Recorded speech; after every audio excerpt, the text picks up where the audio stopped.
domésticos, etc, etc. Y eso es, a final de cuentas, electricidad o gasolina para mover el coche. Si uno se fija desde el punto de vista eléctrico, ese también se genera principalmente por hidrocarburos, como lo mencionó Marco.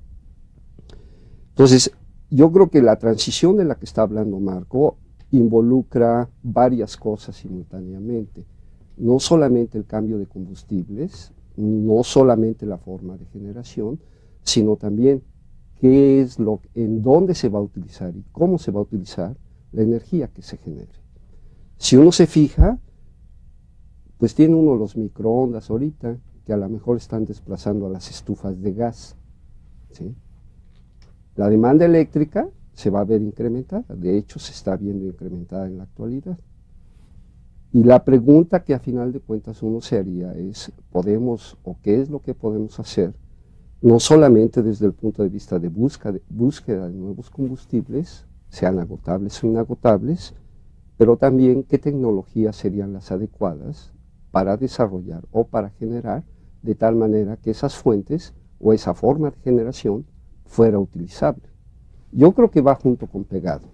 No sé qué opinas. Sí, mira, yo quisiera puntualizar un poco aclarar un poco más lo que dice Marcos. El problema con el petróleo es que tiene unos usos muy diversos. Quizá el 25-30% del consumo de petróleo es para generar electricidad.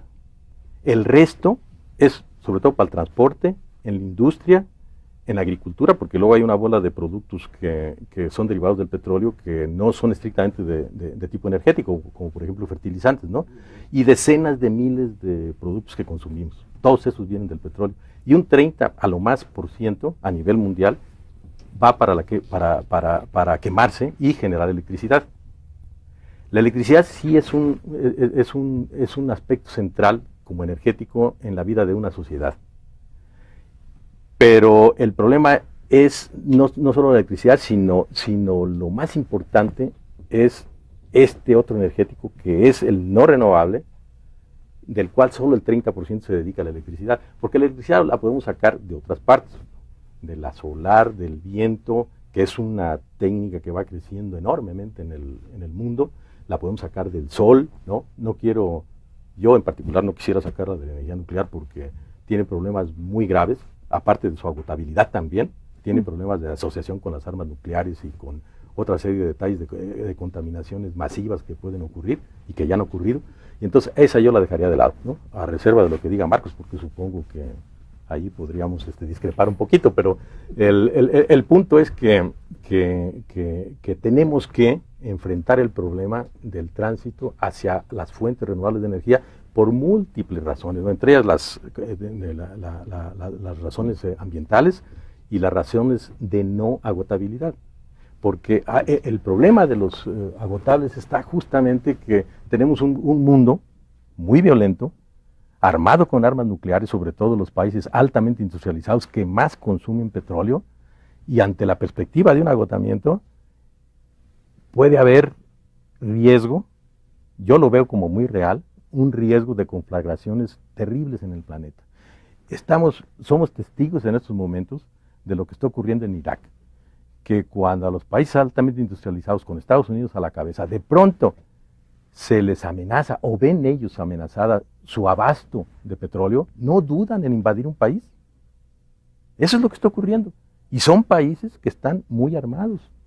Entonces, cuando el agotamiento, piensen ustedes, cuando el agotamiento sea real, es decir, no un peligro de desabasto que por razones políticas, ¿no? Como cuando Irak invadió Kuwait, la primera guerra, en la guerra del Golfo, ¿no? La primera guerra contra Irak, y que entonces se sintieron amenazados estos países con que les iban a reducir su cuota de suministro petrolero y responden con una invasión.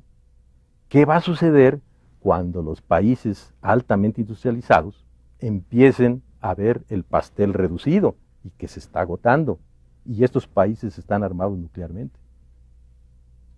¿Ven? Ahí hay un dilema que yo creo que es necesarísimo puntualizar, porque eso pone todavía más en evidencia la necesidad de un tránsito hacia las fuentes renovables de energía, hacia las fuentes inagotables, y la puesta en práctica de una política de negociación de los conflictos que se vienen con el agotamiento del petróleo entre todos los países. Eso tiene que estar en la agenda hoy día. Ramón. Sí, en realidad yo quería hacer una contribución, pero me parece que la voy a dejar para después de la pausa. En todo caso, yo diría un par de cosas. Me parece que si yo quisiera resumir lo que han dicho es, la energía es la forma en la que la sociedad recurre a elementos naturales para operar y lo hace de maneras muy diversas.